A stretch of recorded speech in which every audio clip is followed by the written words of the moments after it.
Good morning students. Class 4 subject है आपका SST. SST में आज हम पढ़ेंगे लेसन 4। लेसन 4 में है आपका स्किल एट वर्क। आज हम पढ़ेंगे स्किल एट वर्क। हमें वर्क में कौन सी स्किल का इस्तेमाल करना चाहिए उसके बारे में आप पढ़ेंगे कि किस वर्क में कौन सी स्किल होती है। Food is necessary for survival but it has to bought with money. क्या होता है, फूड जो होता है वो ज़रूरी होता है जीवन के लिए, बस इसको हम मनी देकर ही खरीदते हैं। This money is earn by performing a regular activity that is doing some kind of work. This activity is called occupation. Because जो मनी होती है वो एक वर्क करके, एक रेगुलर वर्क करके या एक रेगुलर एक्टिविटी करके प्राप्त की जाती है, जिसे हम किसी भी प्रकार का वर्क कहते हैं। ये जो एक्टिविटी होती है ऑक्यूपेशन कहलाती है। All occupations require training and skills. Some occupations are mastered by watching or parents doing them since our childhood, but it is not true for all them. An occupation that requires special training and formal qualification is called a profession. जितने भी occupation होते हैं उनको training और skill की ज़रूरत होती है। कुछ ऑक्यूपेशन जो होते हैं वो मास्टर होते हैं, मतलब जैसे कि किसी के पेरेंट्स कोई काम कर रहे हैं वो, और जो बच्चे होते हैं वो बचपन से किसी काम को देख रहे हैं तो वो उनमें मास्टर हो जाते हैं। लेकिन ये सभी के लिए सत्य नहीं होता, ये ट्रू नहीं होता है। N occupation that requires special training. कुछ ऑक्यूपेशन होते हैं जिनको स्पेशल ट्रेनिंग की ज़रूरत होती है, और कुछ उसकी फॉर्मल क्वालिफिकेशन भी होती है जिसको हम प्रोफेशन कहते हैं।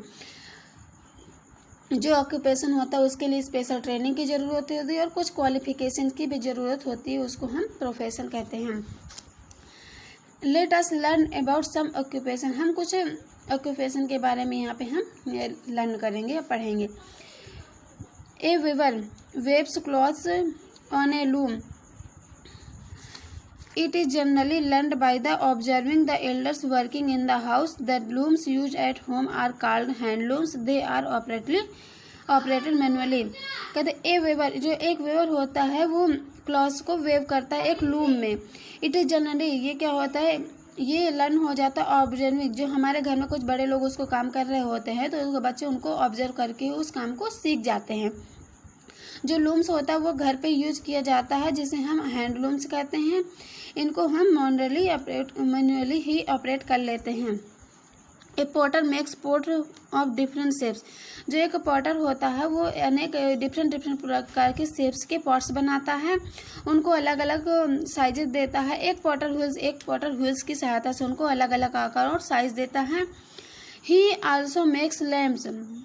ये जो होता है ये लैम्प्स को भी बनाते हैं, दिया भी बनाते हैं। And other earthenware with wet clay.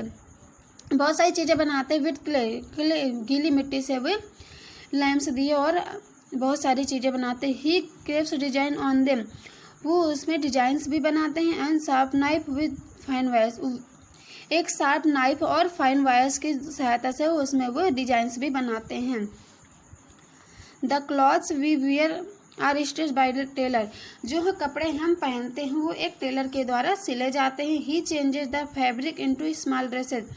वो एक फैब्रिक को स्मार्ट ड्रेसेस में चेंज कर देता है। He takes our measurement and stitch cloth with the help of a needle, scissor and thread and sewing machine. ये जो टेलर होता है वो हमारे मेजर लेता है और हमारे कपड़े एक सुई और कैंची, मशीन और धागे की सहायता से सिलता है। A seamstress is a lady tailor. जो एक सीम होती है वो एक लेडी टेलर होती है। The different patterns made of colourful threads on the dress. जो डिफरेंट पैटर्न्स होते हैं जो ड्रेस में बने होते हैं वो एक कलरफुल धागे से बने होते हैं। Are done by embroider. जो एक कलाकार के द्वारा बनाई जाती है। With the help of needle. एक needle, thread and a wooden frame. एक वुडन फ्रेम, नीडल और थ्रेड की सहायता से एक कलाकार के द्वारा कपड़े पर बनाई जाती है, ड्रेस पर बनाई जाती है।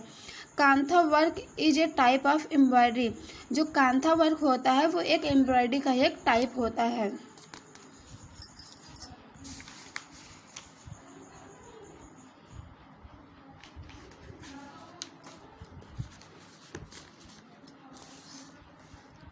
That's all for today. Next tomorrow. Thank you.